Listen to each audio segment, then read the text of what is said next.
Hello दोस्तों, स्वागत है आपका अपने चहेते YouTube channel study with Kundan Singh में। देखिए, हमने संविधान का कल पहला पार्ट देखा था। आप लोगों ने देखा भी होगा, नहीं देखा तो उसको देख लेना। आप इनको जो है छोटे छोटे उसमें अभी से तैयार करते चलिए, क्योंकि आने वाले आपकी कांस्टेबल भर्ती, यूपी पुलिस और एसआई है, यूपी टेट है, सी टेट है, जिसमें ये सब बहुत ही महत्वपूर्ण है और ज़रूरी है इनको अभी से थोड़ा थोड़ा तैयार करते हुए आगे बढ़ते चलिए। तो आज देखते हैं संविधान का पार्ट 2। नहीं देखा कल वाला वीडियो तो उसको ज़रूर देखना, इसके बाद तभी ये समझ में आएगा। आज देखते हैं हम संविधान का पार्ट 2। कल मैंने बताया था कि जब संविधान सभा का निर्माण हुआ था तो उसमें 13 समितियों का निर्माण किया गया था और 13 समितियों में एक थी आपकी प्रारूप समिति। प्रारूप समिति मेन है क्योंकि इस प्रारूप समिति ने ही संविधान निर्माण के लिए खाका तैयार किया था, है ना। मान लीजिए जैसे आपको आपको घर का निर्माण करवाना है, ये घर है, आपका घर का निर्माण करवाना है तो सबसे पहले आप उसका मैप बनवाते हैं ना, नक्शा बनवाते हैं ना कि कहाँ पे क्या चीज़ रखा जाएगा, क्या क्या चीज़ उसमें शामिल करेंगे, कहाँ पे क्या चीज़ बनेगी। तो यही सब चीज़ तैयार करने के लिए विधानसभा में प्रारूप समिति बनाई गई थी। मैंने आपसे कहा था कि इन समितियों को हम छोटे छोटे पार्टों में पढ़ेंगे, तो आज देखेंगे हम प्रारूप समिति। बाकी जो 12 समितियां बचेंगी उनमें केवल आपसे पूछा जाता है कि उन समितियों के अध्यक्ष कौन थे, तो उनको हम अलग एक वीडियो में कंप्लीट कर लेंगे। अब देखते हैं हम प्रारूप समिति। देखिए, प्रारूप समिति का निर्माण कब हुआ था या प्रारूप समिति कब बनाई गई थी, तो 29 अगस्त 1947 को बनाई गई थी।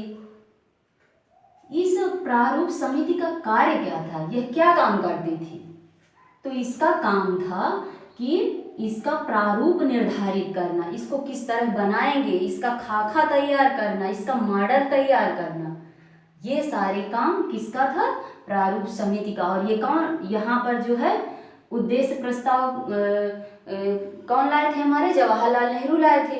तो उसी से संबंधित संविधान सभा को बनाने के लिए यह प्रारूप समिति बनाई गई। अब देखते हैं, पूछा जाएगा आपसे क्वेश्चन बना के कि प्रारूप समिति में आपके कितने सदस्य थे, तो आप बताएंगे कि प्रारूप समिति में कितने सदस्य थे, तो 7 सदस्य थे, है ना, 7 सदस्य थे। अब सबसे इंपॉर्टेंट क्वेश्चन आपसे बनेगा कि प्रारूप समिति के अध्यक्ष कौन थे। प्रारूप समिति के अध्यक्ष कौन थे, तो प्रारूप समिति के अध्यक्ष कौन थे, डॉक्टर भीमराव अंबेडकर। यहाँ पर अधिकतर बच्चे डॉक्टर राजेंद्र प्रसाद लिखते हैं, इसको माइंड में रखना। प्रारूप समिति के अध्यक्ष कौन थे, डॉक्टर भीमराव अंबेडकर। अब आपसे पूछा जाएगा, देखिए एक क्वेश्चन और बनता है कि ये जो डॉक्टर भीमराव अंबेडकर थे तो ये कहाँ से निर्वाचित होकर आए थे, तो ये इनका निर्वाचन क्षेत्र था बंगाल प्रांत, और ये बंगाल प्रांत से निर्वाचन होकर यहाँ पर आए थे। लेकिन क्या हुआ कि जब पाकिस्तान का बंटवारा हुआ तो ये कहाँ चला गया, पूर्वी पाकिस्तान के हिस्से में चला गया। तो इनको जो है दोबारा से निर्वाचित किया गया, कहाँ से, महाराष्ट्र से। ठीक, ये भी एक क्वेश्चन बनता है आपका।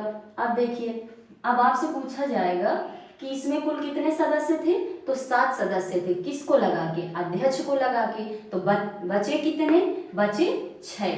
ये इन पूरे 6 के नाम लिखे हैं। पहले इनके नाम देख लेते हैं, फिर इनको थोड़ा सा समझ लेते हैं कि ये कैसे माइंड में रुकेंगे हमारे, है ना। तो पहला है एन गोपाल स्वामी आयंगर, एन गोपाल स्वामी आयंगर। दूसरे हैं अल्लादी कृष्ण स्वामी अय्यर, अल्लादी कृष्ण स्वामी अय्यर। और तीसरे हैं हमारे डॉक्टर के.एम. मुंशी। चौथे हैं सैयद मोहम्मद सादुल्ला, सैयद मोहम्मद सादुल्ला। और अगले हैं 5वें एन माधवराव। छठे हैं हमारे टी.टी. कृष्णमाचारी। आप लोगों ने इसमें कुछ तो गेस किया होगा कि कुछ ऐसे नाम हैं जो एक दूसरे से मिलते जुलते हैं। किससे मिलते जुलते हैं? अपने कृष्ण से। जैसे इनका नाम है एन गोपाल स्वामी, फिर दूसरे में है कृष्ण स्वामी, तीसरे में देखिए माधव राव। माधव किसको कहा जाता है? कृष्ण को ही कहा जाता है। और अगले हैं कृष्णमाचारी। तो हमारे 4 तो केवल कृष्ण से ही हो गए। अगर कृष्ण का नाम मिलता जुलता है और प्रारूप समिति से पूछे तो बिना सोचे समझे उसमें लगा देना, टिक मार देना कि हाँ यही हो सकता है ना। तो इनको एक बार फिर से देख लेते हैं। एन गोपाल स्वामी आयंगर, अल्लादी कृष्ण स्वामी अय्यर, तीसरे डॉक्टर के.एम. मुंशी, चौथे सैयद मोहम्मद सादुल्ला, अगले एन माधवराव और सबसे लास्ट में छठे टी.टी. कृष्णमाचारी।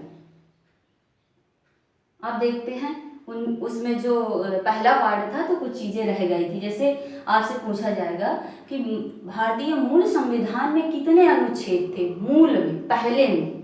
तो देखेंगे कि भारतीय मूल संविधान में 395 अनुच्छेद थे, 22 भाग थे और अनुसूचियां कितनी थी?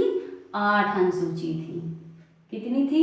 8 अनुसूची। अब इसमें परिवर्तन हुआ तो वर्तमान में क्या बदलाव हुआ? देखो वर्तमान में अनुसूची तो बदल गई, अनुसूची हो गई 12। इनमें कोई परिवर्तन नहीं हुआ, इनमें केवल संशोधन करके अगर इनको बढ़ाया गया तो किस तरह? 395 का 395 का 1, इस तरह 250 का खा, 51 का खा गा घा। अभी जैसे बीओ में एक क्वेश्चन रखा था कि 50 के ए में क्या है, 50 के बी में क्या है, 50 के सी में क्या है, इस तरह के क्वेश्चन थे उसमें। तो मूल संविधान में कितने अनुच्छेद हैं? 395 अनुच्छेद, 22 भाग, 8 अनुसूचियां। वर्तमान में कितने हैं? 395 अनुच्छेद, 22 भाग और 12 अनुसूचियां। अब देखते हैं, इससे भी 2 क्वेश्चन बनते हैं जो छूटे ना हमारे संविधान वाले चैप्टर से, एक आधे भी क्वेश्चन ना छूट के बाहर न जाने पाए। देखिए एक है संविधान सभा द्वारा कुछ चीजें हैं किस डेट को स्वीकृत की गई। जैसे हमारा पहला है राष्ट्रीय ध्वज। राष्ट्रीय ध्वज हमारे संविधान में कब स्वीकृत किया गया, कब स्वीकार किया गया? तो डेट पूछी जाएगी। तो 22 जुलाई 1947 राष्ट्रीय ध्वज को, तिरंगा को कब हमने ग्रहण किया हमारे संविधान सभा में? तो 22 जुलाई 1947 को। अब पूछा जाए कि राष्ट्रगान, ये दोनों राष्ट्रगान और राष्ट्रीय गीत, राष्ट्रगान जन गण मन और राष्ट्रीय गीत वंदे मातरम, तो इन दोनों को एक दिन कब? 24 जनवरी 1950 को स्वीकार किया गया है ना। अब जैसे एक क्वेश्चन छूटता है कि संविधान सभा को बनाने में कितना समय लगा था, कल वाले में छूटा है हमारा, तो देख लेते हैं। संविधान सभा को बनाने में कितने लगे? 2 वर्ष 11 माह और 18 दिन। अरे और कुछ ज़्यादा दिन होते तो पूरे 3 साल याद कर लेते, लेकिन चलिए ठीक है। कितना समय लगा संविधान सभा को बनाने में? 2 वर्ष 11 माह और 18 दिन। इसको एक बार फिर से रिवीजन कर लेते हैं। देखिए प्रारूप समिति कब बनी? 29 अगस्त 1947 को। इसका कार्य क्या था? प्रारूप निर्धारित करना या प्रारूप बनाना। इसके सदस्य कितने थे? 7। इसके अध्यक्ष कौन थे? तो डॉक्टर भीमराव अंबेडकर। अब इसमें बाकी 6 सदस्य बचे तो कौन थे? एन गोपाल स्वामी आयंगर, दूसरे थे अल्लादी कृष्ण स्वामी अय्यर, तीसरे थे डॉक्टर के.एम. मुंशी, चौथे थे अपने मुस्लिम भाई सैयद मोहम्मद सादुल्ला और चौथे एन माधवराव, बाकी छठे टी.टी. कृष्णमाचारी। नीचे देख लेते हैं मूल संविधान में कितने अनुच्छेद, कितने भाग, कितनी अनुसूचियां थी? तो मूल संविधान में 395 अनुच्छेद, 22 भाग, 8 अनुसूचियां थी। वर्तमान में कितने हैं? तो 395 अनुच्छेद, 22 भाग, 12 अनुसूचियां। राष्ट्रीय ध्वज कब स्वीकार किया गया? तो 22 जुलाई 1947 को। और राष्ट्रगान और राष्ट्रीय गीत कब स्वीकार किया गया? तो 24 जनवरी 1950 को। तो ये रहा एक छोटा सा आपका प्रारूप समिति का वीडियो। आप इसको देखिए, मजे से पढ़िए, छोटा छोटा तैयार करते चलेंगे। आगे आने वाले एग्जाम में आपको यही छोटी छोटी चीज़ें माइंड में रहेंगी और अच्छे से आप लोग क्वेश्चन हल करेंगे। हाँ, इनको पढ़ने के बाद आप क्वेश्चन जरूर बनाएं, देखें उनको, जो भी चैप्टर पढ़ाया जाए उसके भले ही आप 10, 5 जितने भी हो सके, जो आपके पास बुकें उपलब्ध हैं उनसे बनाइए। और आपको ये वीडियो कैसा लगा ये भी कमेंट के माध्यम से करना, और वीडियो देखने के लिए बहुत बहुत बहुत धन्यवाद।